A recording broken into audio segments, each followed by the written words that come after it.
কারণ বাংলাদেশের যে কনটেক্সটে এখন আমাদের যেটা সরকারের অর্থের প্রয়োজন, সরকারি খরচ এবং উন্নয়নের, প্রথম প্রিন্সিপালটা আমি সবসময়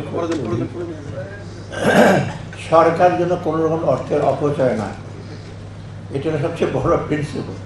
মানে একটা অনেকের ধারণা সরকার ট্যাক্স দেয়, লোকের কাছে ট্যাক্স নেই, তার নানা রকম অনুষ্ঠান উপনুষ্ঠান অনেক রকম, যেটা আমরা দেখতে পেয়েছি। যে এগুলো আমরা চেষ্টা করবো এগুলো যতটুকু সম্ভব। তার মানে এই নয় যে রাজস্ব করে টার্গেট কমিয়ে দেবো আমরা, সেটা না। কারণ একটা ব্যাপার আপনারা জানেন যে আমরা যে কর, আপনারা যে কর আহরণ করেন, সেইটা একটা ডেফিসিট বাজেট থাকে, বড় অংশ কিন্তু বাইরে থেকে আনতে হবে।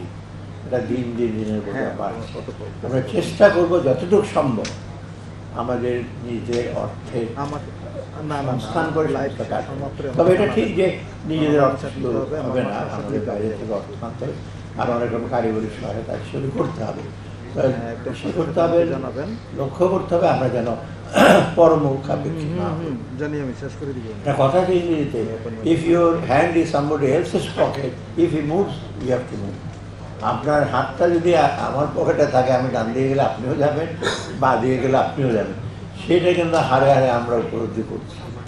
মানে দাতা সংস্থারা যেদিকে বলে যেতে, অবশ্য আমরা এখন চেষ্টা করছি নিজেদেরকে অ্যাসার্ট করতে। ডান দিকে যেতে বলে আমার যাওয়ার কথা বাদিকে, বা বাদিকে যেতে বলে আমার যাওয়ার কথা ডান দিকে, সেটা অনেকাংশে সম্ভব হয় না। সেজন্য আমরা চাই না তাদের উপরে ডিপেন্ডেন্ট হতে। আরেকটা জিনিস, আমাদের অর্থের একটা সবচেয়ে বড় অপচয় হয়, যেটা আমি দেখতে পাই, যে আমাদের যে প্রকল্পগুলি নেওয়া হয়, এটা কিন্তু অনেক সময় not based on felt needs. আমাদের যেটা দরকার সেটার বিষয়ে কিন্তু প্রকল্প আসে, বাইরের থেকে টাকা আসে, আনার অনেক লোক আছে, আবার সেই টাকাটা প্রজেক্টটা আনার জন্য কিন্তু বহু লোক। আমার মনে আছে আমি যখন গভর্নর ছিলাম, বিরাট প্রজেক্ট সাইফুর রহমান সাহেবের কাছে আসলো, কয়েকশো কোটি টাকা, তো হার্ড টার্মলো, বাংলাদেশ ব্যাংক তো হার্ড টার্মলো সেক্রেটারি। তাই আমি সে ইডিকে বলে, স্যার এটা কী করবো, যে আমি দেখো ঠিকঠাক করে, বলতে না নেওয়ারই বেটার। তো বাংলাদেশ ব্যাংকে আমি বলে দেওয়া হবে না, তবে উনি মিটিং ডাক্তার নিয়ে সত্যি আয়ের সত্যি সবাই মিলে, গভর্নর তুমি কী বলো, আমি বলি এটা নয়, না ঠিক নয়। আরে এত ভালো প্রজেক্ট, কত সুন্দর প্রজেক্ট, ডকুমেন্টটা দেখো। তার মধ্যে দেখতে দেখতে সুন্দর, কিন্তু ভেতরে কিন্তু এই ঋণ নিয়ে কিন্তু আমি বিপদে পড়ব। যাই হোক, আমরা এখন একটু চেষ্টা করব একটু বেছে, যেটা আমাদের যেটা দরকার ডেফিনেটলি প্রজেক্ট নেব, সেখানে যদি দেশীয় অর্থ দরকার হয়, হয়তো বাইরে থেকে যে অর্থ আনতে হয় আমরা। আর করের বিষয়টা প্রত্যক্ষ কর কিন্তু সবচেয়ে ইম্পর্টেন্ট। মানে আমি সবসময় বলি যে বাংলাদেশ কিন্তু অপেক্ষাকৃত রাজস্বের প্রত্যক্ষ করটা কিন্তু রিলেটিভলি কম, পরোক্ষ করটা বেশি, ভ্যাট। এখন ভ্যাট যেটা হয় যে বেশিরভাগ দেশে কিন্তু প্রত্যক্ষ করে আপনার প্রিভেলেন্সটা বেশি, আর ভ্যাটটা কিন্তু সবার হারে সবাইকে। রুটির দাম যদি বাড়ে, সে আপনার একটা কোটিপতি ওই একই দামে রুটি কিনবে, আরেকজন গরিবও একই দামে রুটি কিনবে, ট্যাক্সটা বহন করতে হবে। আমরা এটা চাই না, এটা হলো প্রপোর্শনেট না, এটা হবে প্রোগ্রেসিভ। আমাদের ইনকাম ট্যাক্সটা বোধ করি কিছুটা রিগ্রেসিভ, কিছুটা রিগ্রেসিভ, মানে উপরে দিয়ে গেলে আরও বেশি ট্যাক্স হবে। সেখানে চাই অনেকে হইচই করে, ট্যাক্স বেড়ে যাচ্ছে। বেশিটা আমি বড় বড় শিল্প প্রতিষ্ঠানে শুনি আমাদের এলটির উপর অত্যাচার করা হচ্ছে, আমার অন্যদের ট্যাক্স দেওয়া হচ্ছে না, কিন্তু ওরা হয়তো অন্য সেন্সে বলে ট্যাক্স বেশি। এটা একটা দুটো দিক আছে, একটা হলো যারা নতুন নতুন ট্যাক্স হোল্ডার বা যারা ট্যাক্স ফাঁকি দেয়, তাদের কাছে আপনারা আনছেন না, সেজন্য গুটি কতক লোকের উপর ট্যাক্সের বলে যাবে, সেটা কিন্তু ঠিক না। ট্যাক্সের একটা প্রিন্সিপাল আছে, equity and ability to pay. আপনার যদি এবিলিটি থাকে আপনি পে করবেন। আর হলো একজন বেশি দেবে ট্যাক্স, আরেকজন কম দেবে, সেটা কিন্তু ঠিক না, মানে ক্রাইটেরিয়া অনুযায়ী। তো এইটা আপনারা একটু লক্ষ্য করে, আপনাদের উপরে কিন্তু একটা বিরাট রেসপন্স। আমি যখনই যাই ট্যাক্স অফিসিয়ালদের উপর বিরাট একটা ডিপেন্ডেন্ট। এখন তো আপনার সবাই এনবিআর এত ওয়েল নোন, আর এনবিআর অফিসিয়াল এত, আমি ওর বিখ্যাতই মনে করি, কোয়াইট ওয়েল নোন, যে তাদের উপর ডিপেন্ড করে ব্যবসায়ী বলুন, সরকারি কর্মচারী বলুন, সবাই কিন্তু আপনাদের দিকে তাকিয়ে আছে। আর কোনো ক্রমেই যেন আপনাদের ভয় উদ্রেক না, মানে এনবিআর অফিসিয়াল দেখলে যে ওনার কাছে গেলে আমার কি হবে, এইটাই যেন না হয়। এটা একটু আশ্বস্ত করবেন, ন্যায় বিচার করবেন। ন্যায় বিচার মানে এথিক্যাল সেন্সে না, ন্যায় যে আপনি আমার ট্যাক্স দেওয়ার কথা, এই অ্যাসেসমেন্টে ট্যাক্সটা দেবেন, কোনো লিকেজ না হয়, এই জিনিসগুলি আপনারা একটু করবেন।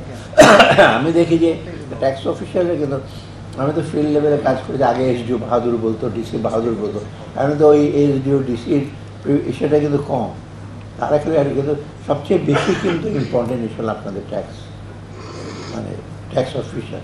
আর একটা আছে ইঞ্জিনিয়ারদের, তাদেরও একটু প্রিভিলেজ কাজকর্ম বেশি আর রাস্তাঘাট হয়, তাদের দিকে তাকিয়ে থাকে।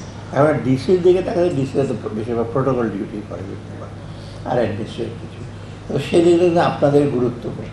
এবং যেটা এই যে সে চেয়ারম্যান সাহেবরা ভালো ভালো লোকজন কিন্তু আপনাদের এখানে আসে। আমার কিছু কিছু ছাত্র ছিল এবং কিছু, তার প্রথমেই বলে যে যে আপনার সচিবও হয়েছিল শফিকুর রহমান পাটোয়ারি, ও আমার সাথে প্রথম চাকরি করা আমার সাথে। আমি তুমি ট্যাক্সেশন দিলা কেন, ট্যাক্সেশনের মধ্যে ছিল তাই না, আমি তুমি কাস্টম, স্যার ওটা ভালো, তুমি বিসিএস অ্যাডমিশন দিও না স্যার, ফিল্ডে গিয়ে ঠিক যাক। মোটামুটি শফিকুর রহমান পাটোয়ারি ভালোই করে সচিব হলো, আর্থিক প্রতিষ্ঠান, মানে ওটা ইন্টারেস্ট আছে বা ভালো, মানে যারা ইন্টারেস্টে ভালো বেড়ে যায়। আগের মতো ওই সেটা নাই, নোশনটা নাই যে যারা নিচের দিকে তলানিতে আছে তারা যায় ট্যাক্সেশন রেভিনিউ না। এখন কিন্তু আপনারা যারা আছে তার বেশ উপরের দিকে, এটা আপনারা একদিকে যেমন আপনাদের সে ফিচার, কিন্তু আপনাদের দায়িত্ব বেশি।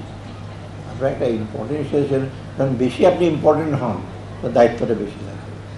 অতএব একটু আপনারা সিরিয়াসলি কাজ করবেন। আর ট্যাক্সের ব্যাপারে সংস্কার আমরা করব, তাই না, অনেকগুলো। কালকে তো আমি কালকেই তো বোধ হয় আমেরিকান বিরাট একটা টিম আসছে, আমার বুঝতে হবে, ওখানে বেশিরভাগ প্রশ্ন করবে রিফর্ম কী করছো, রেভিনিউ রিফর্ম, ওই যে কালকে বিরাট একটা টিম আসবে ইউএসএ, ওই স্পেসিফিক্যালি আপনাদের সংস্কার ট্যাক্স, তারপর ওদিকে তো আমার ব্যাঙ্কিং সেক্টর রিফর্ম, আবার ওদিকে কাস্টম ট্যারিফ, এগুলো। কারণ বেশিরভাগ লোক যদি যারা আসে আমাদের কাছে, তারা প্রথমেই কিন্তু জিজ্ঞেস করে যে তোমার রেভিনিউ কি, ট্যারিফ ডিউটি, ডাবল ট্যাক্সেশন কীভাবে অ্যাভয়েড করবে, এইগুলো কিন্তু ইস্যুগুলো রেজ করে। এবং বিশেষ করে সরকার, দেশের সরকার না, তাদের ব্যবসা প্রতিষ্ঠান কিন্তু সবচেয়ে বেশি concern with the regulatory regime, এবং সেটা সবচেয়ে বড় অংশটা হলো আপনার রেভিনিউ, ট্যাক্স এবং রেভিনিউ। বড় ইনসেন্টিভ আছে, প্রণোদনা এগুলো আছে। অর্থাৎ এটা যদি ঠিক না হয়, আমরা কিন্তু বিদেশি বিনিয়োগ বা বিদেশি আপনার এফডিআই বলেন, এফপিআই বলেন, পোর্টফোলিও ইনভেস্টমেন্ট, কোনটাই কিন্তু আমরা খুব বেশি আনতে পারবো। অর্থাৎ আপনাদের উপর দায়িত্বটা কিন্তু বেশি। আর এটা দ্রুত করে, অনেক স্টাডি করে অনেক দিন করবে, আর পোস্টমর্টেম না করে বরং প্রোঅ্যাক্টিভ ভবিষ্যতে কী করা যায়। আমরা অনেক সময় করি, বিশেষ করে ইকোনমিক্সদের একটা টেন্ডেন্সি আছে, অনেক আমরা হিস্ট্রি আলাপ করি, তারপরে এই হয়েছে 20-20টা লিখে ইন্ট্রোডাকশন, এবং এটা দরকার আছে। এখন প্রয়োজন হয়েছে কি আমাদের জন্য তাদের উপদেশটা দেওয়া, কী করবে এক্স্যাক্টলি, এবং কী করবে আর হাউ টু ডু, সেটা কী করলে তো হবে না, কীভাবে করবে, এটা আমরা আশা করছি যে সবাই করবে। আর আপনাদের বিল্ডিং তো ইমপ্রেসিভ। আমি যখন বললাম এনবিএতে যাচ্ছি, কালকে আমাকে বেশ দুজন উপদেষ্টা, একজন ছিল আরেকজন, আরে তুমি তো বিরাট বিল্ডিং যাচ্ছ, ওটা তো বিরাট। আমি হ্যাঁ, ওটা দেখলে তুমি একটু আশ্চর্য হবে, ওটা কি বিরাট ব্যাপার স্যাপার। আমার ministry of education are planning ministry তোরা, আমি হ্যাঁ, এটা মোটামুটি অফিসে দরকার হয় টু কনভিন্স পিপল, কিন্তু আপনাদের ভেতরের এই ইনহেরেন্ট, ভেতরে ইনার, সেটা একটু ক্যান্ডিডেট থাকবে, মানে কথায় কাজে এবং বাইরের চাকরির সাথে আপনার নিজের কাজ করতে ম্যাচ করবে। অর্থাৎ সেটি হলো, আমার ছেলে যাও পিএইচডি করে, সে চাকরি করে আমেরিকার রেভিনিউ ট্যাক্সেশন ডিপার্টমেন্টে, ও ইকোনমিক্স, ও পড়ায় আবার একটা ইউনিভার্সিটিতে। আমি বলে তুমি ওখানে জয়েন করবে, জানি না হয়তো বেতন বেশি পাই, সরকারি চাকরি তো ওখানে আমি খুব পছন্দ করে নিই।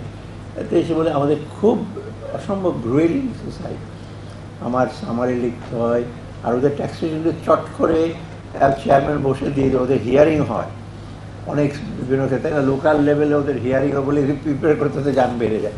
Ultimately it goes to the গভর্নরের পরে এটা যাবে ওদের লেজিসলেশন, বলে ভেরি ডিফিকাল্ট। এই বলে দিলেন ট্যাক্স চাপিয়ে দিলেন, দিস নট পসিবল।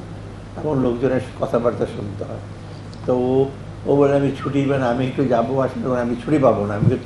আমি এত দূর যাবো, আমি আমাকে ছুটি টুটি দেবে না, যা হোক এটা তাদের মানে সিরিয়াসলি করতে হয়। আর আপনি জানেন বেশ মানে বিশেষ করে ডাইরেক্ট ট্যাক্সেশনে ইউএসএর system is one of the best, তাই না? আইআরএসের যে প্রত্যক্ষ করটা ওদের খুব বিষয়, ওদের ফাঁকি দিতে পারে না, পরোক্ষটা অনেক ঝামেলা আছে এই ব্যাপারে, তবে ওদের বেশ কড়াকড়ি আর কি। আমি বলবো না এখন ইউএস স্ট্যান্ডার্ড আপনারা পৌঁছে জানেন, তার মোদ্দা কথা হলো ট্রান্সপারেন্সি থাকবে, অ্যাকাউন্টেবিলিটি থাকবে, আর সব হলো যে সরকারের যে কোনো কাজের জন্য আপনার যতটুকু সম্ভব রাজস্ব আদায় করবেন, কিন্তু লোকের চাপি দিয়ে লোকজনের কষ্ট দিয়ে যেন আপনারা শেখান, যাতে আপনাদেরকে দেখে লোকজন আশ্বস্ত হয় এবং ওরা যদি নিজে স্বতঃপ্রণোদিত হয়ে আসে যে ট্যাক্সটা দেবো। আর এখন একটা অ্যাটিটিউড ট্যাক্স অফিসের বাড়ি যাবো, কাছাকাছি যাবো না, গেলেই তো আমাকে ঘুরিয়ে দিব চাকরিটা, এটা কিন্তু একটু ইসে আছে তাদের মধ্যে, একটু ভীতি। আপনি আশ্বস্ত করেন যাতে ওদের মধ্যে এই ভীতিটা না থাকে, কারণ এক্সপ্লেন করবেন যে আপনি ট্যাক্স দিচ্ছেন, হয়তো আপনার ডিরেক্টলি আপনার সুবিধা পাবেন না, কিন্তু দেশের সুবিধা। মানে যাকে ধনী তারা তো ট্যাক্স দিতে যাবে না, আমারও কী লাভ হবে ট্যাক্স দেয়, আমার ওখানে তার লাইট দেবেন না, আমার হয়তো ড্রেন পরিষ্কার করবেন না, দেবেন তারা গরিব জায়গায়, এরকম একটা ভাব থাকতে পারে তাদের। কিন্তু কথা হলো যে সবাইকে কিন্তু রেভিনিউ রাজস্ব আদায় এসে করতে হবে। আমরা চাচ্ছি দেশকে একটু স্বয়ংসম্পূর্ণ করতে, কিন্তু 100% স্বয়ংসম্পূর্ণ হয় মতো না, বাইরের থেকে আমাদের রিসোর্স আনতে হবে। কিন্তু এই যে এখন ইমিডিয়েটলি আমাদের চ্যালেঞ্জটা কিন্তু এই সংস্কারের মধ্যে একটা হলো রেভিনিউ রিফর্ম আর ব্যাংকিং, এই দুইটা রিফর্ম সবচেয়ে বেশি, আর বাকিগুলো পলিটিক্যাল ফ্রন্টে আছে, সেগুলো অন্য দিক। কিন্তু এই দুইটা কিন্তু অর্থনৈতিক, এবং অর্থনৈতিক সমস্যা কিন্তু এখন সবচেয়ে বড়। একটা তো ল অ্যান্ড অর্ডার প্রবলেম আমরা ফেস করছি, সবচেয়ে বড় কিন্তু অর্থনৈতিক। এবং কালকে ইউএস টিম হবে 6 জন প্রায়, খুব হাই লেভেলে। ওরা প্রথমেই হলো যে অর্থনৈতিক ইস্যু, সেই জন্য এই কালকে এগুলো নিয়ে ডিটেল আলাপ হবে, পরশু দিনও কিছু খেলা করে অর্থনীতি কীভাবে তারা সহযোগিতা করতে পারে, আমরা কী করবো। অ্যাটলিস্ট আমি কালকে হয়তো কিছু বলতে পারি যে যখন ওই টিম থাকবে, ওদের অ্যাটলিস্ট ট্যাক্স রিফর্মটা হচ্ছে, আমরা শুরু করেছি। কথায় কথা হয়তো বলা যাবে যে আমরা ট্যাক্স অফিসারদের উজ্জীবিত করেছি, তারা ট্যাক্স উঠাবে, তখন কিছুটা আশ্বস্ত হবে। কী কী করবো টাস্ক দিয়ে দিলাম, তারপরে আমরা বলবো যে দেয়ার উইলিং, সিরিয়াস, এবং সব ফ্রন্ট আমরা রাজস্ব সংস্কার এবং ওদিকে তো ব্যাংকিং আর্থিক সংস্কার আছে, অন্যগুলো আছে, আমরা করব। এই ব্যাপারে আপনারা আমাদেরকে সহযোগিতা করবেন সেটা, এবং আমরা একটু চাই একটু দ্রুত। এমনি লোকগুলো একটু অস্থির হয়ে গেছে 1 মাস, আমাকে বলছে 1 মাস হয়ে গেলেও তোমরা এখনও কি দেখাচ্ছ না পারফরমেন্স। যা আমি অ্যাটলিস্ট বলি যে আর্থিক ক্ষেত্রে মোটামুটি এই কারো টাকা সাদা করার জন্য এসে করেছি, ব্যাংকের ক্ষেত্রে রিফর্ম হচ্ছে, রেভিনিউতে রিফর্ম হচ্ছে। আমাকে কালকে একজন জার্নালিস্ট বললো, কালকে না পরশু, খুব ভালো বিখ্যাত, ভেরি গুড। আমাকে বলে, স্যার আপনার ক্ষেত্রে একটু দেখা যাচ্ছে আর্থিক খাত, ব্যাংকিং খাত আর এডুকেশন খাতে কিছু হচ্ছে, অন্যগুলো খাতগুলো কিন্তু আমরা ঠিক বুঝতে পারছি না। না, ওগুলো একটু সফট সেক্টর, সময় লাগে, স্বাস্থ্য বা অন্যগুলো। আর্থিক এটা ধরা যায়, রেজাল্টও পাওয়া যায়, তাই না? আর অন্য খাতগুলো কিন্তু একটু সফট সেক্টর বলে যে ওগুলো ধরা এবং ওগুলো ম্যানেজ করা একটু ডিফিকাল্ট। সোশ্যাল সেক্টর বা সোশ্যাল এইগুলো একটু সময় লাগে। তবে যাই স্টার্টিং আমাদের মোটামুটি করেছি, এবং ভবিষ্যতে যেন আমরা দ্রুত আমাদের অবশ্যই লক্ষ্য যেটা অর্জন করতে হবে, সেটা আপনাদের সবার জন্য আমাদের সবার সহযোগিতা দরকার। আপনাদের সবাইকে ধন্যবাদ। এখনও দেখি নাই, মানে একটা ইয়ার্ডের সাথে একটা চুক্তি হবে ওদের আমেরিকানদের সাথে আর্থিক বিষয়।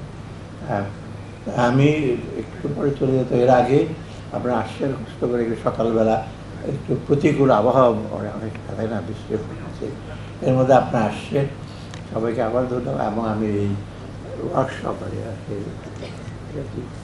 এই যে কর্মশালার শুভ উদ্বোধন ঘোষণা করছি, এবং আপনারা কিছু কনক্রিট সাজেশন নিয়ে আসবেন, 1, 2, 3, 4 করে, যাতে আমরা আর কীভাবে করবো সেটাও দরকার। নোহাওর সাথে ডোহাওটা দরকার হয়। শুধু নোহাও তো আমাদের অনেক জ্ঞান আছে, কিন্তু কীভাবে করবো এই জ্ঞানগুলো আমরা, এই যে ডু হাউটা আমরা অনেক ব্যাপার তা আমি আপনার শুভকামনা করি সাকসেসফুল হোক এই ওয়ার্কশপ, এটার ফলটা যেন আমাদের জন্য কিছুটা না কাজে লাগে, এই আশা প্রয়োজন। ধন্যবাদ।